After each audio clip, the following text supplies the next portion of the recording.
Imagine a nation, tiny in comparison, standing on the precipice of annihilation.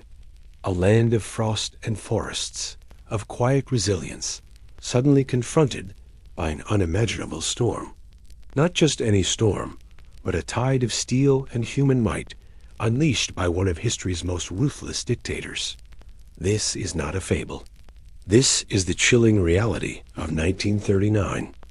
And this is the untold, or rather the underrated story of how a small, determined people, against all odds, dared to defy the colossus that was Stalin's Soviet Union. This is the story of the Winter War. The year is 1939. Europe is a tinderbox. Hitler has carved up Poland with astonishing speed, and across the eastern border, another totalitarian giant watches. Joseph Stalin, the architect of purges and famines, harbored grand ambitions for Soviet expansion. His gaze, cold and unblinking, fell upon Finland, a newly independent nation, having only shaken off Russian imperial rule 2 decades prior. Finland was seen as a mere stepping stone, a strategic buffer, a quick and easy conquest. Stalin's demands were audacious. Territorial concessions, military bases, all designed to secure Leningrad and expand Soviet influence. For Finland, these demands were an affront to their sovereignty, a threat to their very existence.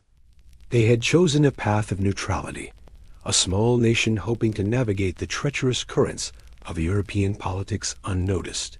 But neutrality, it seemed, was a luxury they could no longer afford. The choice was stark: surrender their land and their dignity, or fight. Finland chose to fight.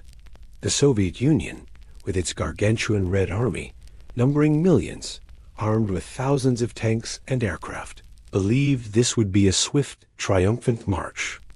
They envisioned a parade, not a war. Their intelligence reports were tragically flawed, underestimating Finnish resolve and overestimating the loyalty of their own troops. They believed the Finnish working class would welcome them as liberators. They were catastrophically wrong. Finland, by contrast, had a population of just 3.7 million. Their army was tiny, poorly equipped by comparison. They had only a handful of tanks, a mere fraction of the Red Army's air force, and were desperately short of anti-tank weaponry. They relied on rifles, machine guns, and their indomitable spirit. What they lacked in numbers, they compensated for in ingenuity, intimate knowledge of their brutal terrain, and an unshakable will to defend their homes. On November 30th, 1939, the hammer fell.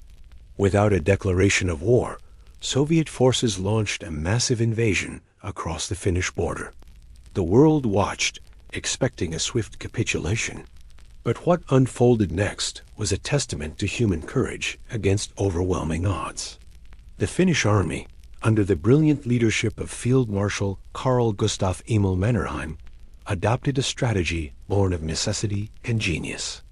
They leveraged the brutal Finnish winter, a weapon as formidable as any tank. Temperatures plunged to -40 degrees Celsius. The deep snow, impassable for Soviet vehicles, became a highway for Finnish ski troops. They became ghosts in the white wilderness, striking with devastating precision before vanishing into the frozen forests. This was the birth of the Mahti tactics.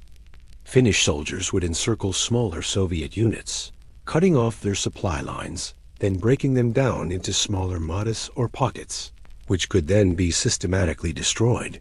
Freezing, starving, and disoriented, the mighty Red Army found itself bogged down, its grand advance dissolving into a nightmarish struggle for survival in an alien, unforgiving land.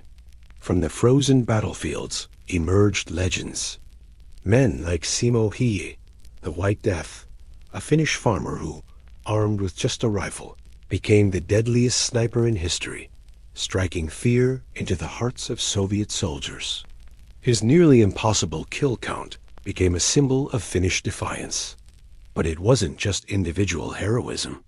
It was innovation born of desperation. Lacking anti-tank weapons, the Finns improvised. They perfected the use of the incendiary bottle, throwing gasoline-filled bottles at tanks, igniting their engines, and forcing the crews out. The Soviets derisively called them Molotov breadbaskets, a cynical reference to Soviet propaganda claiming they were dropping food, not bombs. The Finns, with grim humor, returned the favor, calling their firebombs Molotov Cocktails, drinks to go with the breadbaskets. A new weapon of war was born from the crucible of necessity. The world watched in stunned admiration. The League of Nations, though toothless, condemned the Soviet aggression. International volunteers flocked to Finland, eager to lend their support to this valiant underdog. Finland fought not just for itself, but for the principle that small nations have a right to exist, free from the tyranny of powerful aggressors. For 105 brutal days, Finland held out. They inflicted staggering casualties on the Red Army, estimated at hundreds of thousands killed, wounded, or missing. The cost to Finland was also immense. Tens of thousands of their brave soldiers fell, and their civilian population endured unimaginable hardship.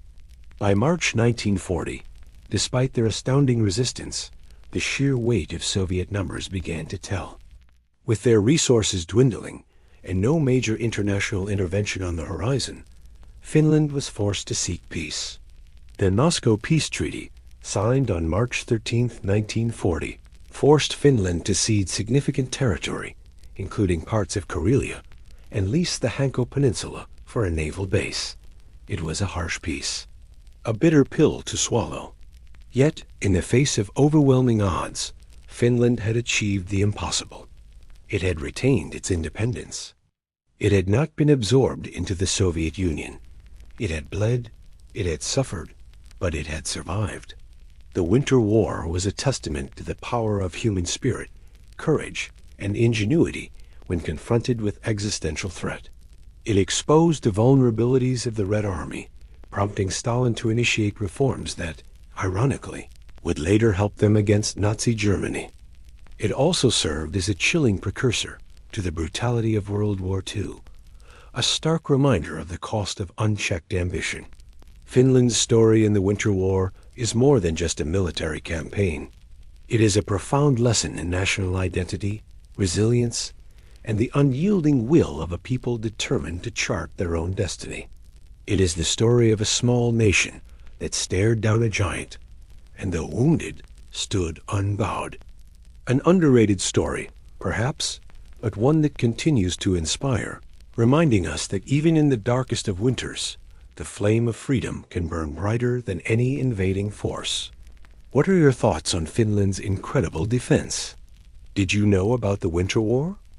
Share your insights in the comments below. If you found this story compelling, please like this video, subscribe for more untold histories, and ring that notification bell so you don't miss our next deep dive into the past. Thank you for watching.